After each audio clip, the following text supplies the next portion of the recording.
বন্ধুরা, তোমরা কেমন আছো? আশা করি তোমরা ভালোই আছো। দেখো, আজকে আমার ভাই আম এনেছে। কি বড় বড় আমগুলো, দেখতে কি সুন্দর। এটাকে বলে বাঙ্গারপিল্লি আম। দেখতে পাচ্ছ কি সুন্দর। কে কে আম খেতে ভালোবাসো আমাকে কমেন্ট বক্সে কমেন্ট করে জানাবে, ঠিক আছে?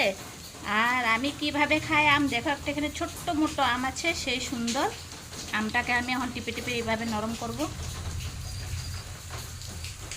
এইভাবে নরম করব, এমন এমন করে। আমরা ছোট থাকতে সেই আম খেতাম, আর বৃষ্টি পড়লে হাওয়া তুফান দিলে আম গাছের গুঁড়িতে চলে যেতাম, আর এমন ছোট ছোট আম নিয়ে পাকা পাকা আম সেই নরম করে খেতাম। সেই সুন্দর হয়। এমন করে আম খাওয়ার টেস্টই আলাদা। আমরা ছোটোবেলাতে এমন করেই আম খেতাম। এখনের বাচ্চারা জানে না, তাই কেটে ছুলে খায়, কিন্তু এমন খাওয়ার স্বাদেই অন্যরকম। দেখবে, এই যে দেখো কি সুন্দর নরম করে